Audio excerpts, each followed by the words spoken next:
தமிழில் சோறு போடுறாங்க. இது உணவுக்காக படிக்கிற மொழி இல்லை, உணர்வுக்காக படிக்கிற மொழி. அவன் வெள்ளைக்கார ஏப்பண்ண ஆரம்பிச்சான், தமிழன் தமிழ் அம்மான ஆரம்பிச்சான். இது உணர்வுக்கான இந்த மொழி செய்யாத ஒன்றுமே செய்ய முடியாது சார். அவன் சொன்னீங்க மாதர் நம்மை ஈடு செய்யும் மடமையை கொடுத்தோம். ஒரே வரி, மாதர் நம்மை ஈடு செய்யும் மடமையை கொடுத்தோம். மாதர் எவ்வளவு ஈடு செய்யணும் அவ்வளவு கொடுத்தோம். மாதர் தன்மை ஈடு செய்யும் மடமையை கொடுத்தோம். பெண்கள் தங்களை ஈடு செய்யக்கூடிய ஒரே வரி. மருதமணி பல்கி எழுதிய மற்ற வரி கிடைப்பதுதானே கிடைக்கும். ஒரே வரிதான். கிடைப்பது நீ ஒன்றும் செய்ய வேணாம், கிடைப்பது தானே கிடைக்கும். அவ்வளவு ட்ரை பண்ண சார், கிடைக்கும் தானே கிடைக்கும், எல்லாமே கிடைக்கும்.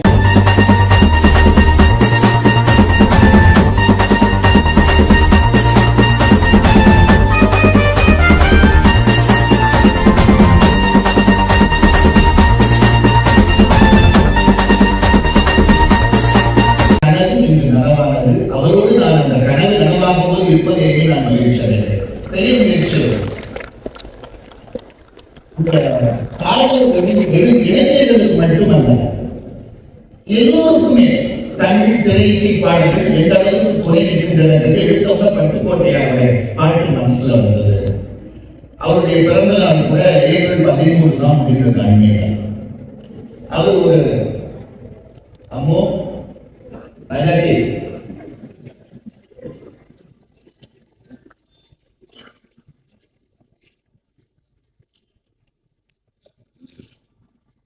ஒரு தாலாட்டு பாட்டு, பெரிய சமூக சிந்தனைகள்.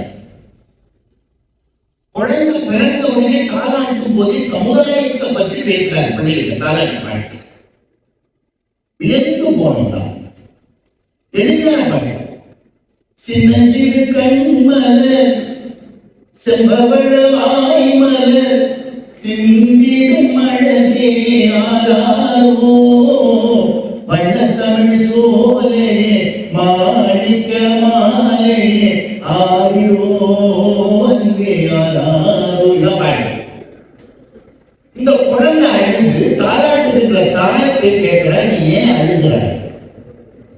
நாமெல்லாம் என்ன சொல்லுவோம்? ஏன் அழற ஏன் அழற அப்படின்னு கேட்போம்.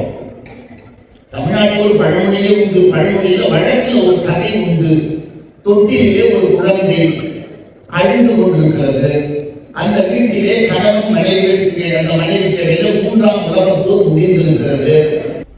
செந்தமிழே உயிரே நருந்தேனே செயலினை மூச்சினை உனக்களித்தேனே நீ நைந்தாயனில் நைந்து போகும் என் வாழ்வும் நன்னிலை உனக்கென்றால் எனக்கும் தானே.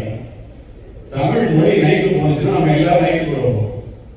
தமிழ் மொழி நல்லா இருந்தா நம்ம நல்லா இருப்போம். ஏன் அப்படி சொல்றாங்க?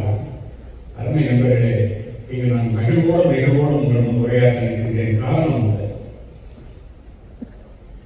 தமிழ் என்பது ஒரு மொழி அல்ல, அது நம் வாழ்வின் வழி. நம்முடைய முகவரியே தமிழ் தான். ஒரு மொழி அழிந்தால் ஒரு இனம் அழிந்துவிடும். அதை உணர்ந்து இந்த தமிழை தூக்கி பிடிக்க வேண்டும் என்று, அதுவும் இந்த மலேசிய மண்ணிலே நாம் உலகம் முழுவதும் சென்று உரையிலிருக்கிறோம். இருந்தாலும் கூட இப்படி உணர்வோடு தமிழமது என்ற ஒரு அற்புதமான நிகழ்ச்சியை ஏற்பாடு செய்து அதற்கு இத்துணை பேர் வந்திருப்பது கண்டு பாரதி சரியாகத்தான் சொல்லியிருக்கின்றார்.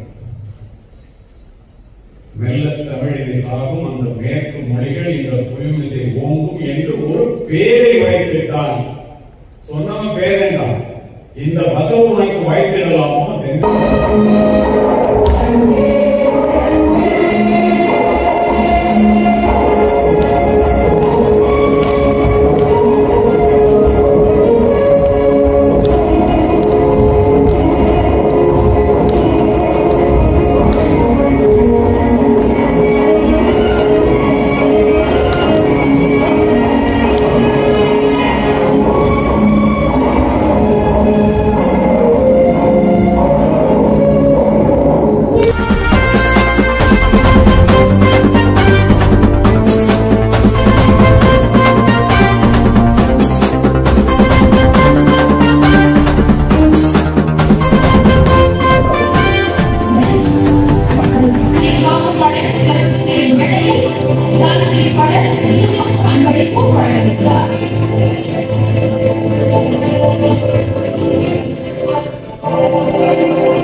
தெரிவித்துக் கொள்வோம். ஒரு வர்த்தகை தடல் அவருக்கு.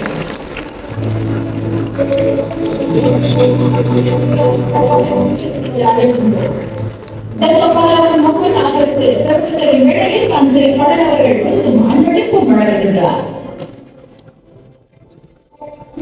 அவற்றை தமது எழுத்துக்களை பதிவு செய்து ஒரு சமுதாய கடப்பாட்டோடு நூலாக வெளியீடு செய்தார்.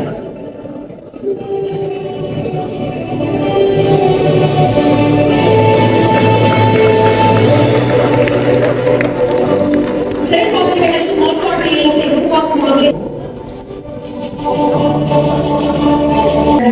விருதும் அன்பளிப்பும் வழங்குகின்றார்.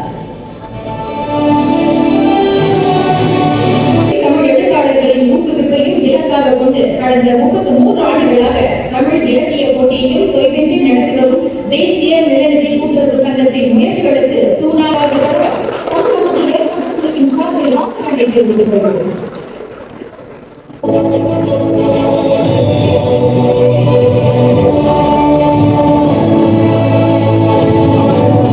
தனவான்கள், உணவான்கள், கனவான்கள் என்று படித்துவிட்டேன். எல்லாரும் அந்த குரூப் தான் இருக்கீங்க. அதுக்கு மேல யாரும் இருந்தா அவங்க இங்கே இருக்க முடியாது.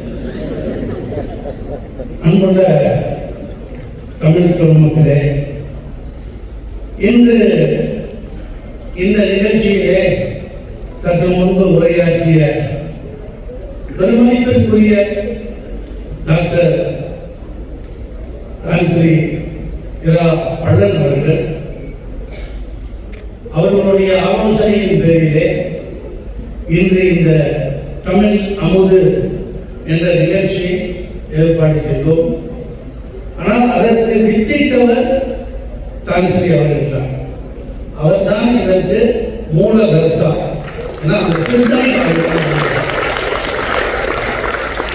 மலேசியாவிலே நாம் அனைவரும் தலைநிமிர்ந்து நடப்பதற்கு, தமிழர்கள் அனைவரும், இந்தியர்கள் அனைவரும் தலைநிமிர்ந்து நடப்பதற்கு வெறும் கடனாற்றிய பெரியவர்கள் தான்ஸ்ரீ இரா பழன் அவர்கள் ஒரு முக்கியமானவர் என்றார்.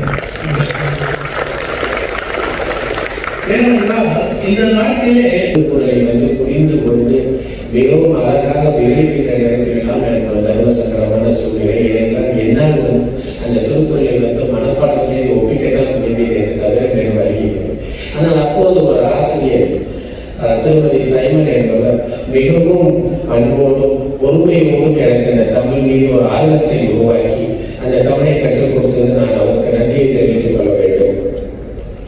அன்றைய தினம் நீங்கள் சென்னையில் இருந்தீங்கன்னா 2 கேள்வி தான். ஒன்று நம்ம மெரினா கடற்கரைக்கு போகலாம், இல்லைன்னா சினிமாவுக்கு போகலாம், 2 தான் போகலாம். அப்போ நான் அந்த நேரத்தில் பார்த்தீங்கன்னா நிறைய புராண படங்கள், திருவிளையாடல், திருவருட்செல்வர், அகஸ்தியர், கரைக்கால் அம்மையார், துணைவர், இப்படி நிறைய படங்கள். நான் எனக்கு தமிழ் நான் அந்த புராண படங்கள்லாம் பார்த்துட்டு அப்படியே இன்னைக்கு இலக்கியத்தை பற்றி பேசுகிறோம். புராணமாக இருந்தாலும் சரி, இதிகாசமாக இருந்தாலும் சரி, சிலப்பதிகாரமாக இருந்தாலும் சரி, மணிமேகலை